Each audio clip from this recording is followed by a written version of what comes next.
Want more money in this business without working more? Raise your price point.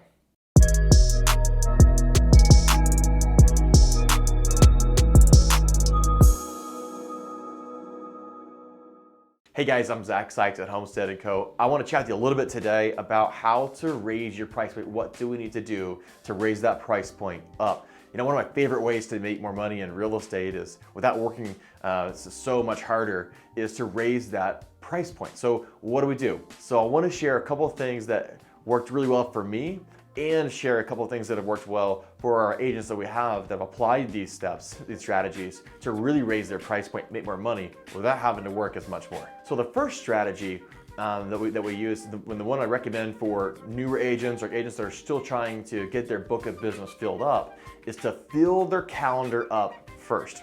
And here's what I mean by that. We always recommend having a block in your calendar for new business lead generation, lead development, all the follow-up calls, you know, that sort of thing, reaching out to new clients and following up with existing people. That never goes away. So we're putting our appointments for meetings and things like that in the afternoon, evenings, and weekends. And then I'm going to not worry at all about price point until my calendar gets filled up. Now, when my calendar gets filled up and I'm still doing my lead generation, lead conversion, lead follow-up piece, then I'll begin to top grade my calendar. So I've got a higher price point person in, I can't fit him in. Now I'm gonna take a lower price point deal. I'm gonna refer that to another agent, one of my agent partners, so that person still gets taken care of, but now I'm able to top grade my schedule with a higher price point people. And by doing that, you're not going to lose or risk missing an opportunity, but what it's going to do is allow you to keep your calendar full, keep your schedule optimized, and then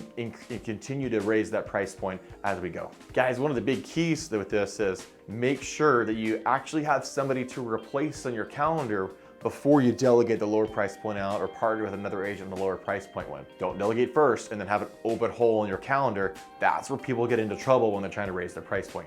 Stay away from that. The next strategy we use, and I've used in the past and our agents have used here, been super successful with, is not necessarily focus on higher price point people or things like that, but focus it on geographic location. So who knows what the most important three things in real estate are? Location, location, location. We've all heard it over and over and over again. If we focus our marketing and our lead generation efforts, open houses, things like that, door knocking, mailers, whatever we're doing, on certain areas that have a higher price point, we're gonna naturally be able to raise that price point. The next tip kind of piggybacks on the last one, right? When I talked about marketing and targeting certain areas, when we're doing that, we want to showcase those higher price point properties we're looking at on our social media, right? Are we telling our friends and family, our sphere of influence, our database, right? Because where do listings come from, and what do we all have to do? We all have to have a great database and referral network, that sort of thing. Great way to keep in contact with them is use social media. So if we're on social and we have an opportunity to go out and showcase some great properties, some higher price point areas, take advantage of that and show those on your social. Put in your story, in your reel, on your Instagram, your Facebook, to show your database, people that already like you, know you, and trust you, that you work in that price range. Super valuable. Now, the last thing is targeted at those folks, or those of us that may not be comfortable. I remember my first luxury showing, and I was a second-year agent, and this was a long time ago, and it was a $500,000 house, and I was just scared to death, shaking in my boots, and wasn't sure what to do, and absolutely did not feel comfortable in this property. Believe it or not, guys, I didn't sell it, or didn't even pick up the client. Do you know why? Didn't feel comfortable, and it bled right through. Who knows the difference between somebody who's buying $1 million house and somebody who's buying a $100,000 house? Guys, there's really no difference. They're all people, right? There's no one's better or worse or one's different. So what we do as agents a lot of times is put too much pressure on ourselves and we get uncomfortable. Guys, we have to remember that the people are just people, whatever the price range. And so if we have the issue of not being comfortable in those price ranges, go start previewing some of those homes. Go get comfortable. Go to those brokers opens. Go to those open houses. Go schedule some agent previews. Drive to those neighborhoods. Get comfortable with it.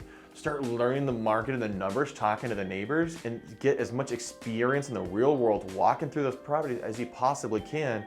So that way when you do have those opportunities, you feel extremely comfortable regardless of price range. Guys, I'm Zach Sykes at Homestead & Co. And thanks for watching. I hope you're happy where you are, but if you're not, let's connect. Reach out to me at Zach, Z-A-C-H, at homesteadrealtyco.com. Again, that's Zach, Z-A-C-H, at homesteadrealtyco.com.